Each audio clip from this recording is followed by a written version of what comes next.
नमस्कार दर्शक मित्रों, टीवी टाइम्स न्यूज़ नेटवर्क में आप तमाम लोगों का हार्दिक स्वागत है और आप देख रहे हैं टीवी टाइम्स न्यूज़ नेटवर्क। बता दूं कि आज दिनांक 22/2/2024 को जयनगर बुनियाद केंद्र मधुबनी में 17 दिव्यांग लाभुकों के बीच बैटरी ट्राईसाइकिल किया गया वितरण। वहीं जिलाधिकारी श्री अरविंद कुमार वर्मा के निर्देश के आलोक में सहायक जिला अधिकारी प्राथ गुप्ता द्वारा जयनगर अनुमंडलीय बुनियाद केंद्र में 17 लाभुकों के बीच बैटरी ट्राईसाइकिल का वितरण किया गया। वितरण के पहले सहायक निर्देशक सामाजिक सुरक्षा आशीष अमन के द्वारा लाभुकों को ट्राईसाइकिल चलाने का प्रशिक्षण भी दिया गया। वितरण के दौरान जयनगर की जनप्रतिनिधि भी उपस्थित थी। दिव्यांग लाभुकों को हेलमेट, चार्जर और कंबल भी दिया गया। उक्त कार्यक्रम में समाज कल्याण विभाग द्वारा चलाई जा रही अन्य योजनाओं एवं स्वीप कार्यक्रम के तहत वोट में महत्व की दी गई जानकारी। अब टीवी टाइम्स न्यूज़ नेटवर्क के बिहार हेड संजय कुमार सिंह के साथ आगे की रिपोर्ट। जानकारी दे देते हैं। वैसे मैक्सिमम लोगों को जानकारी होगी, छोटी छोटी जानकारी है।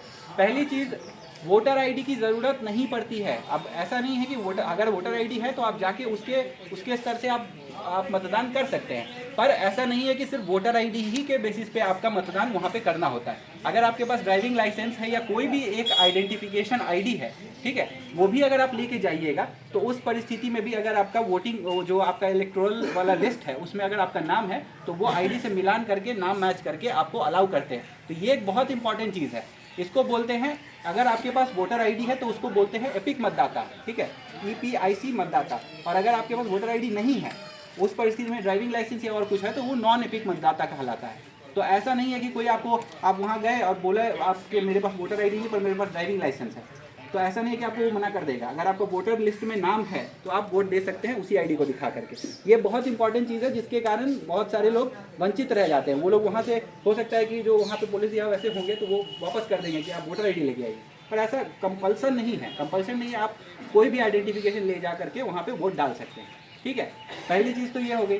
दूसरी चीज़, आप जैसे घर में बाकी लोग हैं, अगर आप दे रहे हैं वोट तो बाकी लोग को भी प्रेरित करिएगा कि वो भी जाके वोट दें। वोट का फ़ायदा क्या होगा, आपकी खुद की चुनी हुई सरकार आएगी, ठीक है, तो इसका वोट का यही फ़ायदा होता है। और एक और चीज़ है कि 67% है मतदाता का जो वोट डालने जाते हैं, मतलब 100 लोग में 67 लोग हैं जो वोट जाके डालेंगे, ठीक है। पर मधुबनी और या बिहार का देखिएगा तो वो 56 ही है सर। तो हम लोग देश से पीछे चल रहे हैं एक तरीके से, ठीक है। हाँ, तो हम लोग देश से पीछे चल रहे हैं, हम लोग करीब 10 पीछे हैं। तो हम लोग अब ये वोट डालने का काम क्या है, आप ही लोग का काम है। अगर देखा जाए तो आप लोग नहीं जाइएगा तो हम लोग इसी तरीके से पीछे रहेंगे। तो हम लोग को क्या करना है, हम लोग को कोशिश करना है कि हम लोग बाकी लोग से आगे निकल जाएं। आगे कैसे निकलेंगे, जब हम लोग वोट जाके डालेंगे। अभी जैसे हम यहाँ देख रहे हैं कि ये 15-20 लोग अगर ले होंगे, 15-20 लोग में से कम 10 लोगों ने वोट दिया है, पर 4 लोग ऐसे भी हैं जो नहीं दिया है। तो आप लोग जो नहीं दिए हैं, आप लोग ज़रूर इस बार जाके वोट ज़रूर डालिएगा। साथ के साथ एक और फैसिलिटी के विषय में बताते हैं। पहली चीज़ तो आपको मोटराइज ट्राईसाइकिल मिल गया है, अब आप इसको चला करके बूथ पे जा सकते हैं। वहाँ पे आपको रैंप की व्यवस्था भी मिल जाएगी। वहाँ सारी व्यवस्था की जाती है जो एक दिव्यांग जन है उनको दिया जाता है। तो ये एक चीज़ हो गई, ठीक है। दूसरी चीज़, अगर कोई अक्षम है, नहीं जा सकते हैं, तो उस परिस्थिति में पोस्टल बैलेट का भी एक हमारे पास बना हुआ है, सुविधा है, ठीक है। वो आपके पास वो हो सकता है मतदान के पहले आएंगे, आपसे पोस्टल बैलेट में वो आपसे मतदान कार्ड ले लेंगे, वो बॉक्स में गिरा देंगे और फिर बाद में वही चीज़ गिनी जाती है, ठीक है। तो ये भी आपके पास एक ऑप्शन है, वो आपसे जो भी तो मतदाता जागरूकता के अंतर्गत ये ज़रूर ध्यान रखिएगा। और प्लस आप जैसे वोट अगर गिरा रहे हैं तो आप दूसरे लोगों को भी बताइएगा। दूसरे लोगों को मतदाता जागरूकता के अंतर्गत ये भी ध्यान रखना है कि आप जैसे आप वोट गिरा रहे हैं तो आप और लोगों को भी प्रेरित करिएगा। प्लस आप ऐसे भी बोल सकते हैं कि देखो हम जा रहे हैं तो आप क्यों नहीं जा सकते, तो ये ज़रूर आप बताइएगा। और प्लस ऐसा कहा जाता है कि मिथिला के लोग बहुत आगे रहते हैं इन सब चीज़ों में, तो इतना तो कम से कम करना ही है कि आप लोग जाइए और बाकी लोगों को भी प्रेरित करिए और खुद तो वोट डालिए ही। अभी जैसे आपसे 8 महीने पहले इनको मिला है, इन्होंने काफ़ी अच्छे से चलाया है। इनका अभी भी ठीक ठाक है, थोड़ा बहुत ऊपर नीचे होता है, वो चूँकि मशीन है तो उसमें खराबी हो सकती है, पर इनको भी जैसे इनसे बात की गई है कि वो सब चीज़ें सुधार दिया जाता है, ठीक है।